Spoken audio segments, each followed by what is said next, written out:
नमस्कार विद्यार्थी मित्रांनो, आजच्या या व्हिडिओमध्ये आपण द प्लेजर्स ऑफ इग्नोरन्स या रॉबर्ट लिंड या लेखकाने लिहिलेल्या निबंधाविषयीची समरी बघणार आहोत.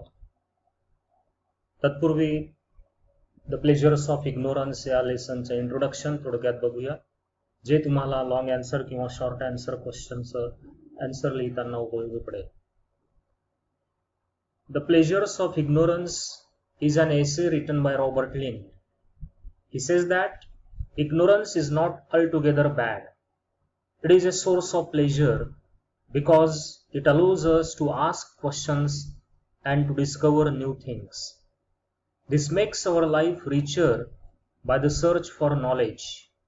Lind gives examples from nature to demonstrate his idea that the great pleasure of ignorance is, after all, the pleasure of asking questions. एक सुंदर विषय या ठिकाणी रॉबर्ट लिंड यांनी हाताळायला घेतलाय. इग्नोरंट असण्याचा आनंद म्हणजे व्यक्ती जेव्हा अज्ञानी असतो, व्यक्तीला जेव्हा गोष्टी ज्ञात नसतात त्यामध्ये एक सुख असतं, आनंद असतो, असं त्याचं म्हणणं आहे. आणि आपला हा निबंध त्या ठिकाणी एलॅबोरेट करत असताना त्याने स्पष्ट म्हटलं आहे की इग्नोरन्स हे खरं म्हणजे काही वाईट गोष्ट निश्चित नाहीये. खरं तर आनंद प्राप्त करण्याचा तो एक मार्ग आहे. कारण की जेव्हा व्यक्ती अज्ञात असतो, एखाद्या गोष्टीची त्याला माहिती नसते, तेव्हा त्याचं मन त्याला ती गोष्ट माहिती करून घेण्यासाठी प्रेरणा देत असते. आणि कोणतीही गोष्ट डिस्कव्हर करणे, नवनवीन गोष्टी माहीत करून घेणे, यामध्ये खरा आनंद दडलेला असतो. याच मुद्द्यावर आधारित हा एसे आहे, हा लेसन आहे. बघूया आता summary. Here we have the theme of discovery, learning, confusion, inquisitiveness and ignorance. Lind says that when a person is ignorant, though still prepared to learn, they can easily become confused by the information that they are trying to learn. This is human nature. Learning things for the first time requires memory, and for Lind, his memory is weak. He has repetitively over the years forgotten how many petals were on a buttercup. However, this does not stop him from continuing to learn. Lind has a natural inquisitiveness which is common to all. It is this inquisitiveness or eagerness to learn that excites Lind and makes his life more enjoyable. It is also interesting that Lind would consider even the most talented of people to be surprised by some of their findings or investigations, which suggest that there is still a willingness among men to learn all that they can, despite the fact some men may feel more knowledgeable than others. म्हणजे या ठिकाणी त्यांचं असं म्हणणं आहे की या lesson मध्ये आपल्याला विविध थीम बघायला मिळतात. तो म्हणजे डिस्कव्हरी, लर्निंग, कन्फ्युजन, इन्क्विजिटिव्हनेस आणि इग्नोरन्स. म्हणजे एखाद्या गोष्टीला डिस्कव्हर करणे, शिकणे, गोंधळ उडणे, इन्क्विजिटिव्हनेस म्हणजे चौकस बुद्धी, माहिती करून घेण्याची आपली प्रवृत्ती, आणि इग्नोरन्स म्हणजे अज्ञान. तर या सर्व थीमचा या ठिकाणी उहापोह केलेला आपल्याला आढळतो. आणि लिंडचं असं म्हणणं आहे की जेव्हा एखादा व्यक्ती इग्नोरंट असतो, जरी तो एखादी गोष्ट नवीन शिकण्यासाठी जरी तो तयार असेल तरी सुद्धा त्यावेळेला त्याच्यामधली काहीतरी जाणून घेण्याची उर्मी त्याला स्वस्थ बसू देत नसते. आणि हे जाणून घेणं माणसाला का होतं? कारण की त्याला ती गोष्ट माहिती नसते. आणि म्हणून जेव्हा एखाद्या गोष्टीचं ज्ञान आपल्याला नसतं, तेव्हा ते माहीत करून घेण्याच्या दृष्टीने झालेली आपली धडपड किंवा आपले प्रयत्न, यातच जीवनाचा खरा आनंद आहे, असा सार या एकंदर पॅराग्राफचा या ठिकाणी आपल्याला सांगतो. पुढे, it is also interesting to note Lynd's suggestion that ignorance is a part and parcel of life. Everyone is ignorant in some way. A doctor, for example, may not have the same knowledge as a botanist, nor the lawyer the same knowledge as the farmer. But everyone is willing to learn something new. By doing so, they will find pleasure or joy. They may forget what they have learned and may be forced to learn again, but still they pursue the path of learning. The best way to learn is by reading on a subject or making observations on a matter. Remembering the information is not that easy. Man will always have some degree of ignorance and nobody likes to be confused. This also may be a part of learning.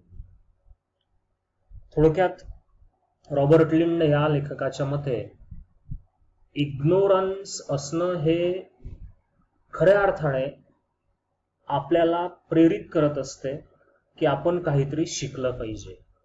म्हणजे Robert लिंडच्या मते मनुष्य शिकण्याची धडपड तेव्हाच मनापासून करतो जेव्हा त्याला ती एखादी गोष्ट माहिती नसते.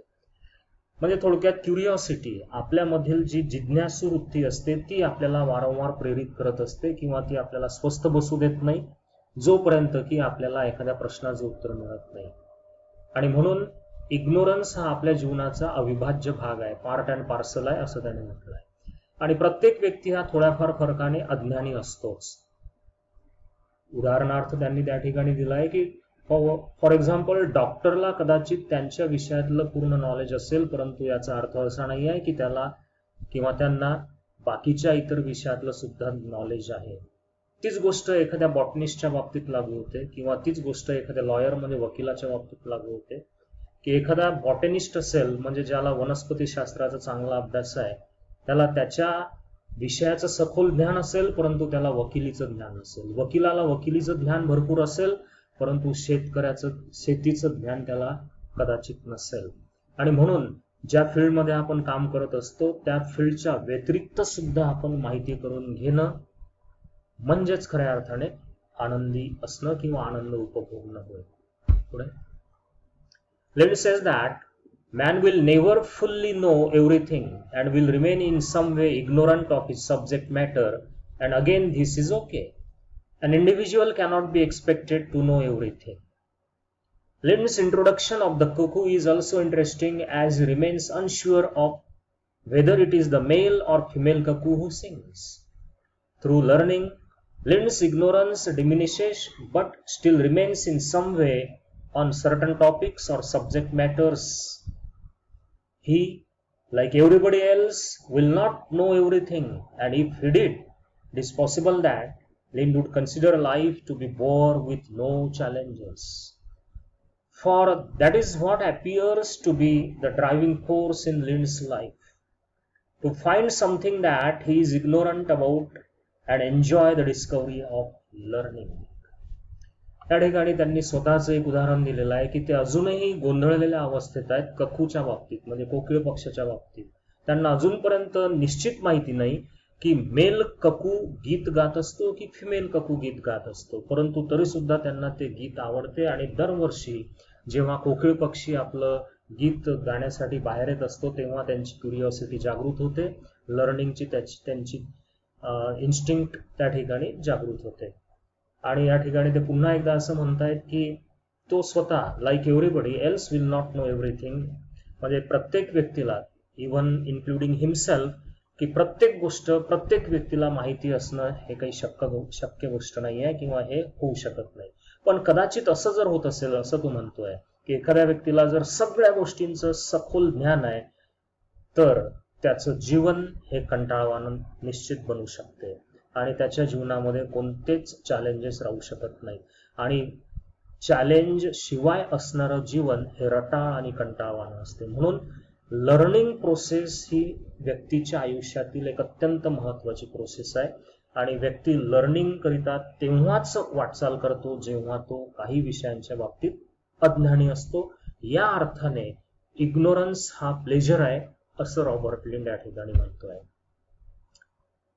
While some people might punish themselves for their lack of knowledge on certain topics, Lind doesn't. Okay? काही लोकांचा स्वभावच मुळात असा असतो की एखादी गोष्ट जर त्यांना माहिती नसेल तर ते स्वतःला कोसत राहतात आणि स्वतःमध्ये एक न्यूनगंडाची भावना ते तेवत ठेवतात. पण लिंड मात्र असं म्हणत नाही. त्याला जर एखादी गोष्ट माहिती नसेल तर त्याचं त्याला अजिबात वाईट वाटत नाही, उलट त्यातून त्याला आनंद कसा प्राप्त करता येईल याचाच तो विचार करतो. For Lynd ignorance is an adventure which must be explored. फार सुंदर वाक्य या ठिकाणी रॉबर्ट लिनचं. काय म्हणतोय बघा पुन्हा एकदा. Ignorance is an adventure which must be explored. खरं म्हणजे अज्ञान हे एक धाडस आहे आणि आपण ते स्वीकारलं पाहिजे, आपण ते पार पाडलं पाहिजे, आपण ते एक्सप्लोअर केलं पाहिजे. If anything he is the ideal or perfect student because he is willing to discover and learn about new things. Even if he may a year later tend to forget what he has learned, there is no despair with him. He takes the day and the seasons as they come and he observes the world around him with an eagle eye, hoping to find pleasure in his own ignorance. अत्यंत सकारात्मक असा दृष्टिकोन असणारा हा लेखक या ठिकाणी स्वतःमधलं अज्ञान अजिबात लपवत नाही, उलट ते ऍक्सेप्ट करतो आणि ज्या गोष्टी माहिती नाही आहेत त्या माहीत करून घेण्यासाठी धडपड करतो आणि हीच धडपड त्याला आनंद देऊन जाते.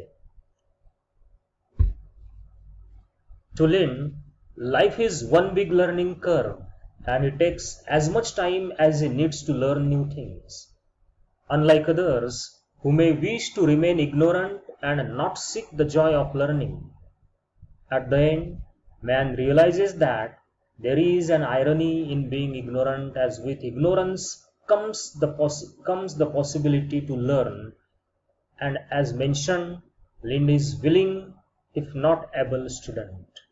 He may be partially defeated by his memory, but he still learns what he had previously learned all over again.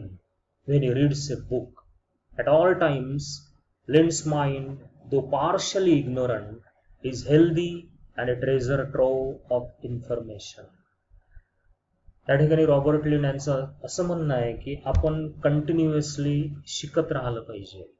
एखादं पुस्तक जर आपण आता वाचून राहिलो आहे तर होऊ शकते की काही दिवसानंतर, काही महिन्यानंतर, कदाचित काही वर्षानंतर आपण ते विसरू शकू, पण मग पुन्हा आपण ते वाचलं पाहिजे आणि प्रत्येक वेळेला तेच जुनं पुस्तक जे आपण आधी वाचलेलं असते ते नवीन आनंद आपल्याला प्रदान करत असते. अशा अर्थाने त्यांनी या ठिकाणी म्हटलेलं आहे की इग्नोरंट मीन्स ते पार्शली ते जरी इग्नोरंट आहेत, म्हणजे ते स्वतःला इग्नोरंटच समजतायत रॉबर्ट लिन, परंतु त्यांच्या मते ते काय आहे तर ते ट्रेझर ट्रोव्ह ऑफ इन्फॉर्मेशन, म्हणजे माहितीचा खजाना आहे, आनंदाचा उगम या इग्नोरन्स मध्ये असतो, असंच त्यांना त्या ठिकाणी म्हणायचं आहे. So this was the summary of pleasures of ignorance written by Robert Lynd here. My dear students, you also should take some lesson from this article by Robert Lynd. आपण सुद्धा या धड्यामधून हीच गोष्ट शिकली पाहिजे की आपल्याला जर काही गोष्टींचं ज्ञान नाही आहे किंवा माहिती नाही आहे तर निश्चितच त्या आपल्या आनंदाचं कारण सिद्ध होऊ शकतात. कारण व्यक्तीला आनंद तेव्हाच प्राप्त होतो जेव्हा तो काहीतरी नवीन माहीत करून घेण्याचा प्रयत्न करतो. कोणत्याही नाविन्यतेमध्ये, कोणत्याही नवीन गोष्टींमध्ये आपल्याला आनंद मिळत असतो. आणि म्हणून ज्या गोष्टींपासून आपण अज्ञात आहोत, आपल्याला त्या माहिती नाही आहेत, त्या माहिती करून घेण्यामध्ये एक अवर्णनीय असा आनंद असतो, तो आपण शोधला पाहिजे.